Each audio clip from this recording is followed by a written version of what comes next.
have to be a buckshot spoon. The buckshot rattle spoon from Northland Fishing Tackle. You know, some kind of a jig, either the oddball or the jig and wrap. Probably a jig and wrap. A spoon. Oh, unquestionably the lead head jig. The lead head jig. I suppose, to be honest with you, if I had to go over my whole life, does a plain hook count? See, I grew up on a highly pressured lake, so a lot of my walleyes came really, really early, and it was a plain hook. And when red hooks came out, I was like, oh, a red hook. You know, and it wasn't the red hook, it was because you had bait down and the fish were there. You know, we found fish before we baited them, but it's still a plain hook. I would love to be able to say, hey, it's this brand or it's this brand, but it's still to this day, set lines catch me about 30 to 50% of my fish some days. Through the ice, the one lure that I've caught more fish on than anything else is a simple teardrop jig.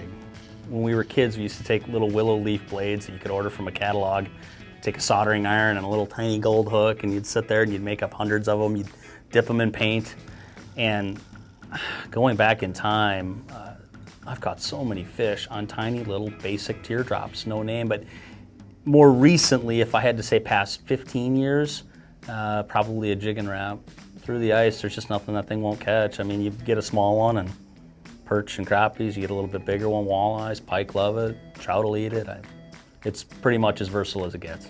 You know, the lure that I'm using now the most is called the drop kick, the lure that I designed. Before that, there were some other ones that look similar to it. Is a Fat Boy, but it's the ability to make the jig kick. That's why we named the new one drop kick.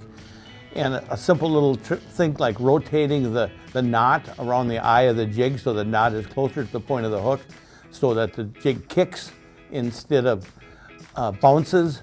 It's just amazing how many more fish you can catch. I would go with a jig, you know, some kind of a jig, either the oddball or the jig and wrap. I suppose, to be honest with you, if I had to go over my whole life, does a plain hook count? I mean, you know, the lures have changed. I mean, from back in the day, we had these Russian spoons with a soldered hook on. You know, back in the day, you go into a grocery store or a gas station, there was no fishing section. There was just a couple of jigs in. I mean, you look at, like, I'm talking like late 80s, early 90s, and there was nothing for tackle. And then I remember, you know, Jigga Whopper came on the scene, and there's a, you know, Bait and Ox, Swedish Pimple, the Castmaster was around.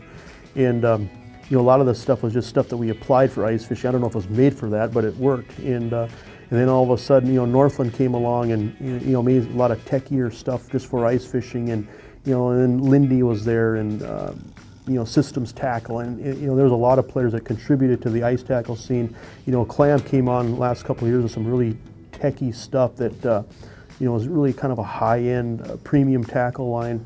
And, you know, so we've seen things change. You know, you see these classic lures like the jig and wrap, that's even changed. You know, that profile has changed a lot over a little bit over the last 30 years. And, you know, different bodies of water, we've definitely seen trends. But, you know, at the end of the day, you know, I always joke a plain hook is like a bayonet. I mean, when everything else works and they finally got over the barbed wire and you're out of grenades and everything is bad, your last thing in line of defense is a bayonet, right? And that's kind of how a plain hook is. So you try all this different stuff, and at the end of the day, when nothing else works, that plain hook in a minnow rigged up a certain way catches them, and nothing else will. When you're beating your head against the wall, you know, that's been the same story for 30 years.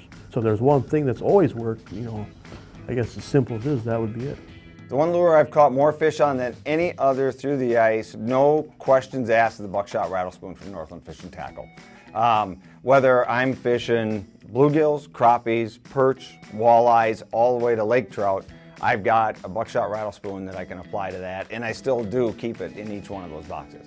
The one ice fishing lure that's caught more, for me, you know, just because I've spent most of my time chasing walleyes and perch, it'd have to be a buckshot spoon.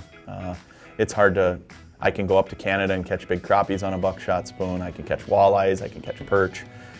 If somebody said, this is the only lure you can use, you know, to put fish on the ice, it'd have to be a buckshot.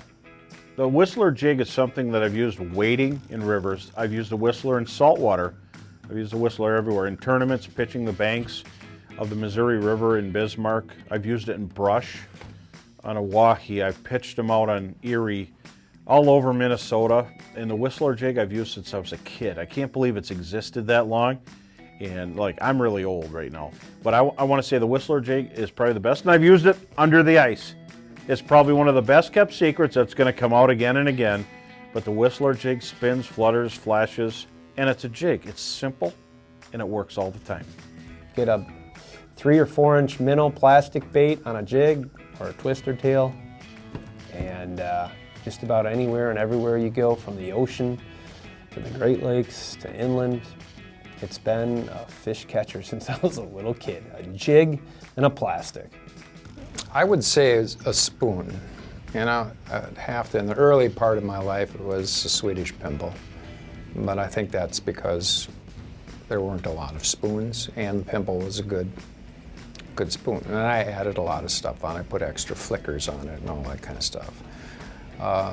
But, you know, this is going to be really odd. You guys aren't going to probably even believe it, but in today's world, I think a Sidewinder from, you know, is the best spoon out there, day in, day out. And we fish all over the place.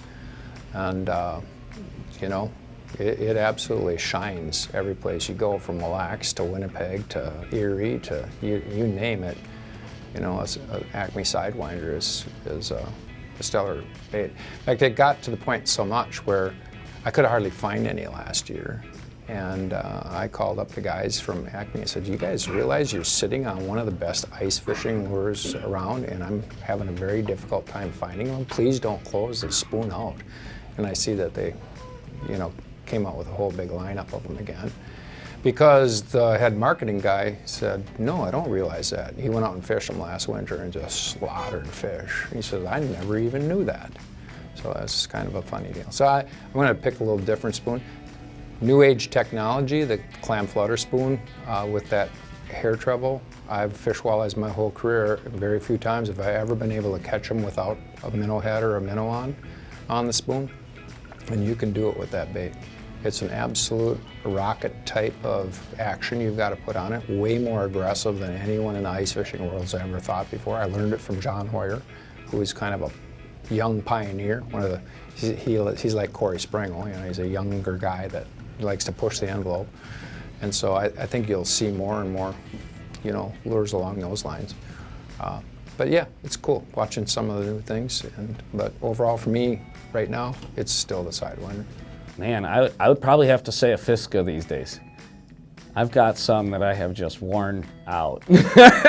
And it's bar none my go-to on ice and pan fishing in general. So it just, you're catching numbers of fish when you're pan fishing. You're not catching a couple good fish for the day. Like, I love walleye fishing, but my jigs don't last as long, but I love a jig. I always said if I was stuck on a desert island, or I was up in the Yukon or Alaska out on, somebody left me somewhere, if I had a jig, I could eat.